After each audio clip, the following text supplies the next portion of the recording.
Welcome back to Quick Take Charge. I'm Tim Stenovec. From the founding fathers to Silicon Valley, the U.S. has had a long tradition of borrowing the best ideas from around the globe. Then came Trump and his more insular approach, which tilted the global balance of power. But with Biden in office, the U.S. could return to the tradition by looking abroad for best practices.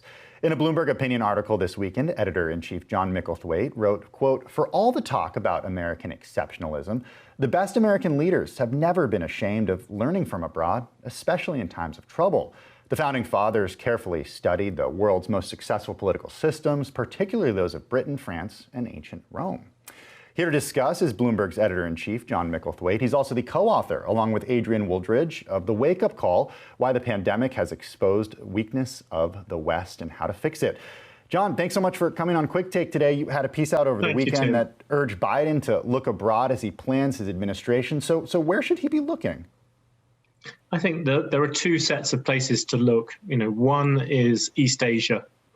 And basically what happened, and this will be, I think people who watch Quick Take would understand this, is that basically what happened in business was that Asia came up with a whole series of new smart ways to make cars, 20, 30 years ago, where you had Honda and Toyota, and American industry fought back by copying those ideas. But what's been happening at the same time is that places like Singapore have come up with a way of making leaner, smarter government, and America pretty much has ignored that.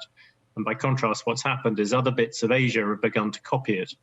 And if you look at COVID, the difference in the numbers between the number of fatalities in America per million people, now over 800, sadly, all the countries, Japan, South Korea, Singapore, they're all Taiwan, they're around for 2030, if that, per million people. So they have managed to work this much better. And what worries me is it's not just to do with COVID. If you look at the rankings of schools or education or any of those sort of things, or healthcare generally, these are the countries that are doing really well. And America used to be really good at borrowing, seeing what worked elsewhere and borrowing it. And this time, that doesn't seem to have happened. So it's so interesting because you argue that it would be a mistake to blame the Trump administration for this idea of America first and America not looking abroad. In fact, you write, Washington sadly has stopped learning from abroad in terms of ideas and has become the rich world's most parochial capital city. What happened? When did we stop looking and trying to learn lessons from abroad? I think pretty much it was sort of a generation ago. The last time that the American public sector, it's quite interesting, was sort of widely admired, where sort of 75% of Americans trusted their government, was back in the 1960s. And America does have this history of, as I said, reaching out and borrowing. But it certainly goes back, this sort of, the fact that the government is falling behind goes back way before Trump. Don't get me wrong. Trump did a lot of things that did not help America with COVID. But fundamentally, if you have a public health system that's set up to look after the old and the rich rather than the poor, a pandemic was always bound to expose that. I talked about education. American schools have been going down for ages. You might argue Trump has done nothing to improve them, but he didn't start that.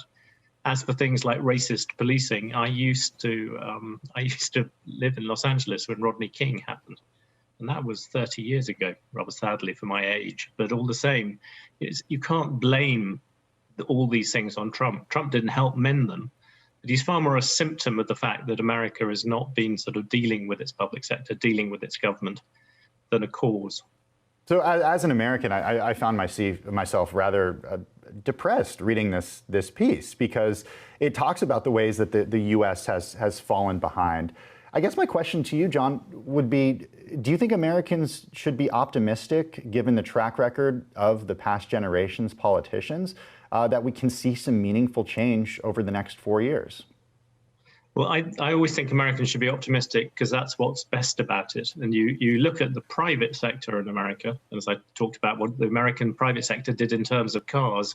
Remember how years ago, how Detroit looked completely left behind by Japan. It fought back. Now you have Tesla, which is an American company. On the public sector, again, America used to copy things. It doesn't. But the basic thing is, if you look, we have a virus resilience tracker on Bloomberg. America does terribly on that. It's 17th in the world. The interesting thing is it would be far lower. It would be in the mid-30s in terms of dealing with this disease. But for one thing, is vaccines. And you look at vaccines, that's where the private sector comes in. And so there really is a really big gulf between the public sector and the private sector. And what I think COVID showed is that you have to get your public sector right. Otherwise, it becomes the difference between living and dying. You cannot have a system where Americans were dying at 30 times the rate that was happening in China, which is the main strategic adversary, let alone these other, much smarter democracies I've been talking about.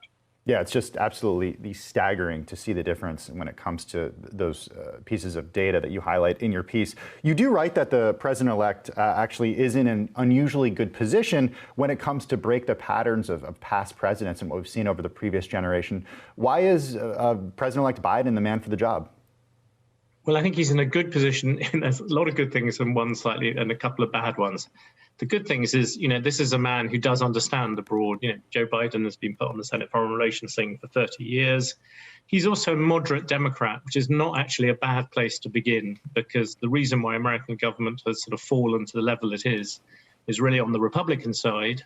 You've got people who their only answer to everything to do with government is to make it ever smaller, to make it so small you could drown it in a bathtub, to use one Republican phrase. On the other side, Democrats have been useless because of the ties to the public sector unions. If American schools, you look at the PISA rankings, which are the international OECD ones, America is, I think, 15th in reading, 20th in math, and 30th, I'm going to get the numbers wrong, but miles behind all the East Asian countries I've been talking about. Well, the biggest problem in American schools, most people would say, is the teachers' unions, and they're far too close. So Joe Biden, he is moderate. He has the advantage that he can tell people, I've looked around the world and we are being left behind. And I think the thing you can really call on this, and I think Trump may have done him at least one favor in this, is you can say, this is a struggle with another country. There is a competition going on with China. And what has happened with COVID very plainly is that China worked better on that. You look at the school rankings, they're technically top. They're probably cheating a little bit about how they say that, but by any measure, their 15-year-olds in the big cities at least are doing much better than American 15-year-olds. So, there is a reason to fight back. And the reason why that matters is if you look at the history of government reform, countries tend to go into it when they think they're in real competition with other people. So Joe Biden can say, look, okay, I know we have a lot of support in the public sector unions, but we can't do that much we need to change that in order to compete with the outside world. And Joe Biden, I've seen that world, and the differences are now becoming really large. I've talked about education and healthcare. You can look at smart cities. You can look at all these things, and the American public sector is being left behind. So Biden can say to Democrats, we're the party of the public sector. We have to make this better. But that does mean accepting the thing that you have to get rid of bad teachers. Bloomberg editor-in-chief John Micklethwaite, thanks so much for your time and joining us on Quick Take today. We break news on YouTube for YouTubers.